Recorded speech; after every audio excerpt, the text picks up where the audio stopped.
Hello, Hufflepuff. Okay, so I feel like we've been having a couple of kind of like tough love kind of readings lately.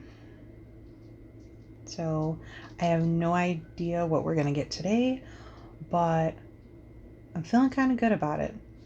Plus, this is like my last set of readings for this month, for May. I've done one every single week. And so personally, I'm feeling kind of good about it. I've been working really hard, working on me.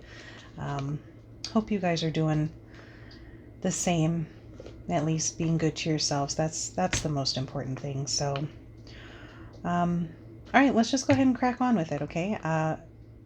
Again, this is a general reading. And hi, if you're new here, welcome.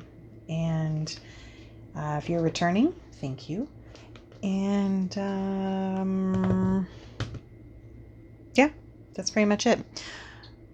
All right, let's just get started. So I'm gonna go ahead and take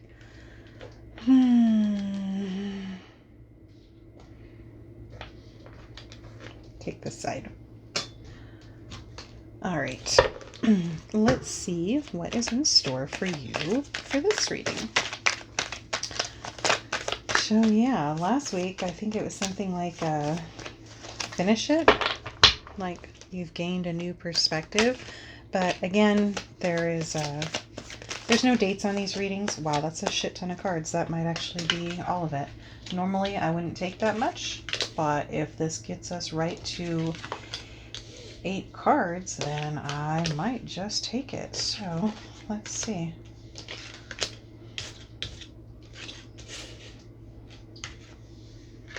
Will you look at that? All right. 2 end jokers.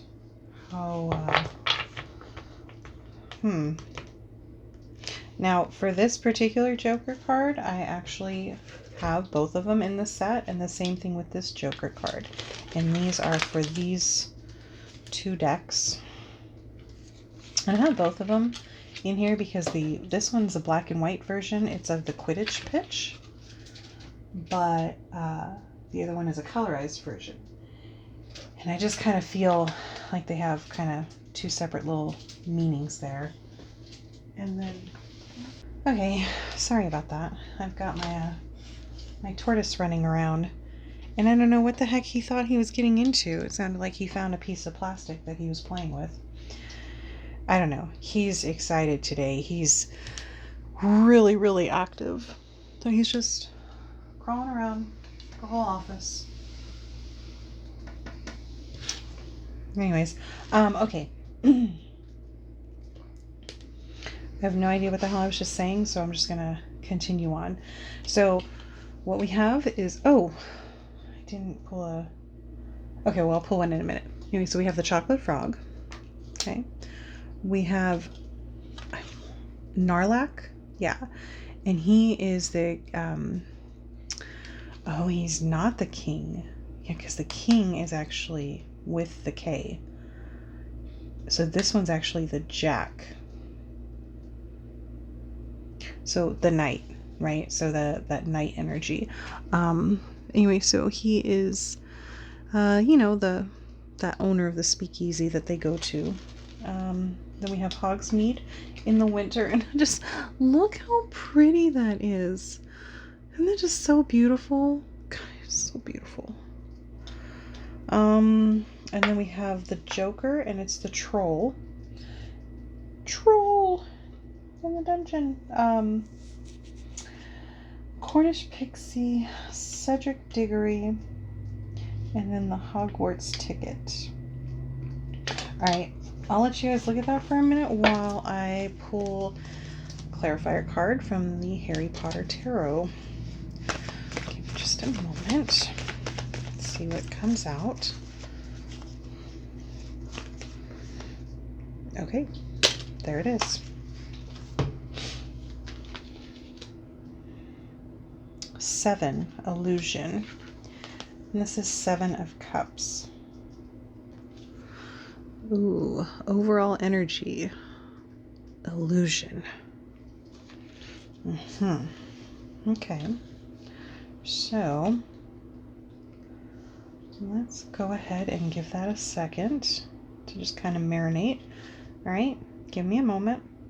So this one seems a little bit, doesn't really seem completely clear to me off the bat. So I'm going to kind of talk my way through this one, okay?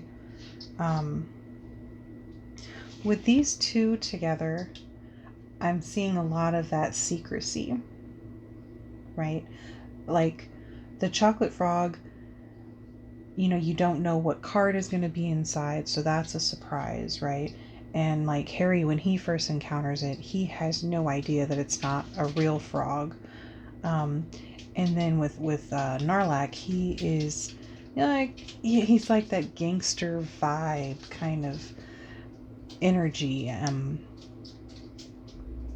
like kind of he's cool about it, you know, like that Joe Pesci, right? Like,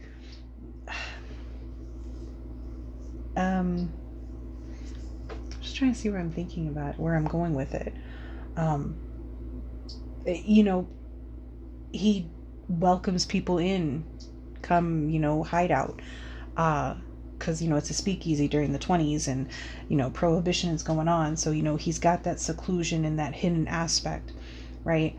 And I'm sure plenty of people use his location as a hideout. But when it comes to Newt and all the others, he's like, but yeah, I gotta turn you in.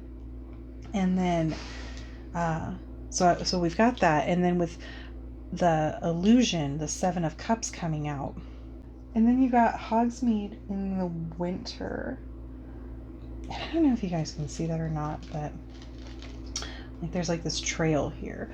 There's like it almost looks like it could be like, you know, like footpaths, you know. I don't know if that really shows up or not. So maybe you have like some hidden secret, and you need to, the reason why I'm okay, when it comes to this one in black and white, for me it registers as a memory. That's just how I read it. You know, does it have anything to do with sports or some pastime or something fun? I mean, it could. It very well could. This to me is saying that maybe there's this underlying secret in your memories. Like maybe there's something that you're suppressing, something that's like big and terrifying, that you're really scared of. Normally I read him as a like mischievous, you know, but I just see that as, especially in the placement of it, you know, the troll is like towering over him in a way, and because it's facing this way, that's why I feel like, you know, like this is you Hufflepuff, and you're scared of this big energy. Maybe you're scared of this big memory.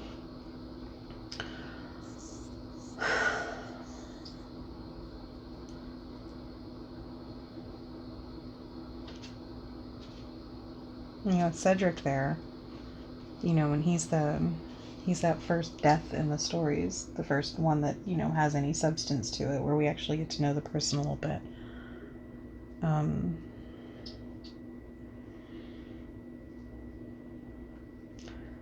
Maybe it's really saying that you're being scared of nothing. Like everything that you're fearing right now, something big and bad that might kill you, or facing down a memory, or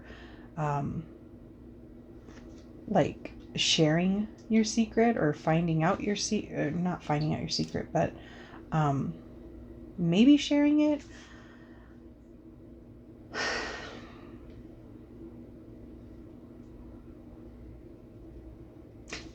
I think what it's saying is that whatever it is that you're afraid of here, it's an illusion. You got a lot of emotion. You're deep in your cups, right? You're deep in your cups, and maybe you're looking at it wrong. Maybe there isn't anything to be scared of. Maybe something happened. Maybe it was something that you were never really able to fully succeed at. Because I just kind of feel like, with Harry, he never went on to be like a Quidditch player, right? Ginny did, but Harry didn't. And Harry never really got to complete a game past, was it third year?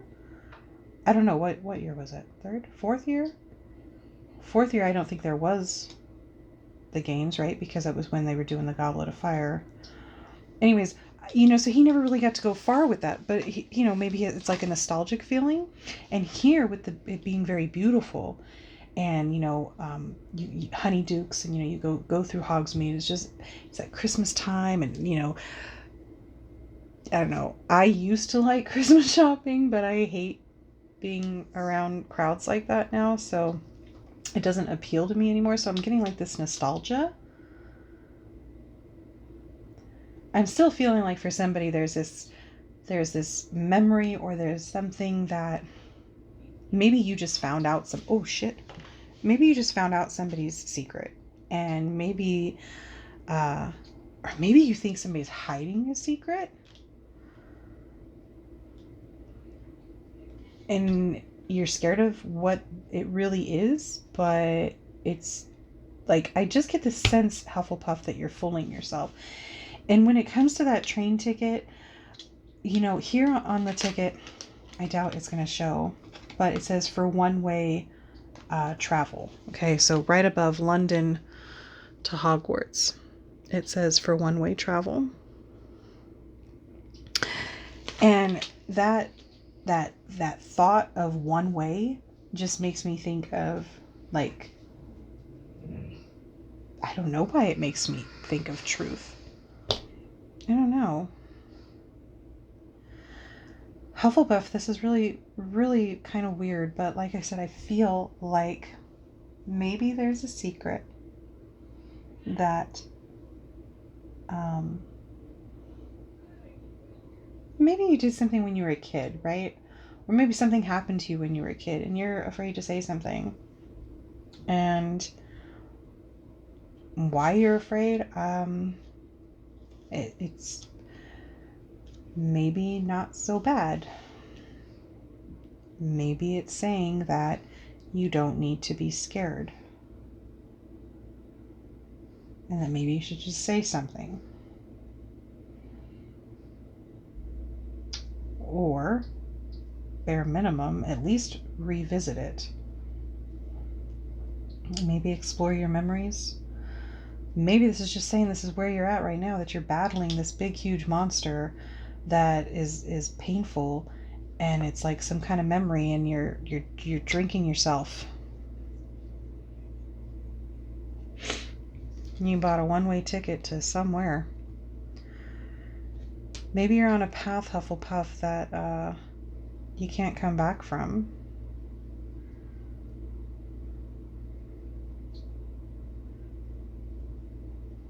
That's... I don't know who that's for. But I can say that, you don't have to, honey. You could, you can always get off that train.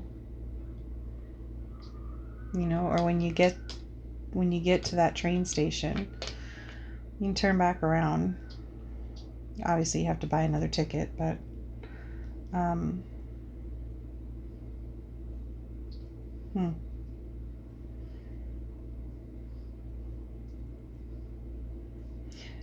maybe it doesn't have to be so bad. Wow. Okay. Well, Hufflepuff, that seemed really deep and heavy. Okay, so I thought about it for just a little bit longer, and I was thinking, like, is this all just negative? And I was thinking about it, and I'm still very much on this, you know, in your cups, drinking yourself. I don't necessarily mean like necessarily being an alcoholic, but I mean it could be something just as simple as, sorry, it's my tortoise. Like wallowing in your self-pity. I feel like that's where you're at right now, Hufflepuff. I feel like you're wallowing in self-pity and that you're looking for your ticket out of here. And that's the first place that Harry experiences the chocolate frog, right? He experiences it on the train. All of these feelings, all of these just emotional turmoil. And basically, I'm just getting this feeling that you're looking for your ticket out of here. Now, can I say it's coming or not? I don't know. I really feel like maybe I should just pull one more clarifier, because I hate leaving a reading on such a negative kind of note, which maybe it's not negative for somebody. Maybe that's what they need to hear, is that, yeah, you know what? It's okay to come out with your secret, or at least to face it, go to counseling maybe. There we go. Let's see what it says. Hopefully it's something a little bit better. Okay. The Emperor. And so that is Harry's dad. Wow. James. Okay. I'm like, what was his name? I don't know. And with the stag prongs, stag energy,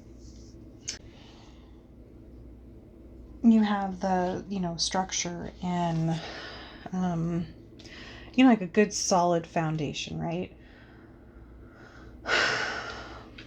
So maybe with the first overall energy being an illusion, the second overall energy being the Emperor,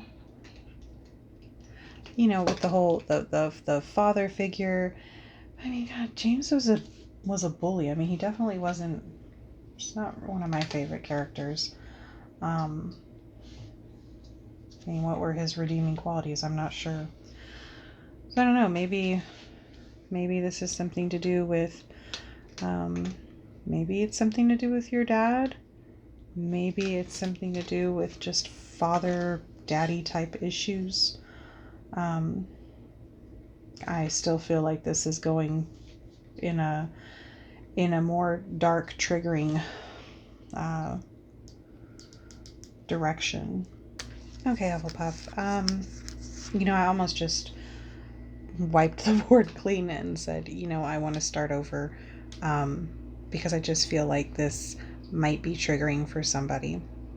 And even after doing a little bit more thinking on it, I wish there was a different way that I could read this.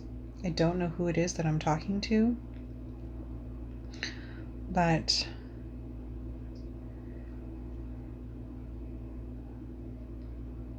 I hope you're okay, and I hope you can get some help, Hufflepuff.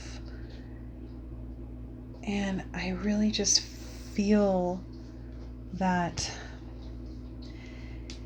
if this isn't something about some childhood trauma with your father, that's really a really, really bad issue. If maybe it's just something like, your dad wasn't around, and therefore you have maybe some father issues, I don't know, then I hope the same. I hope that you can work through those issues. I hope that you can get some help and just a ticket out of that mental headspace, because any issues that we have with our parental figures, you know, they last us our whole lives.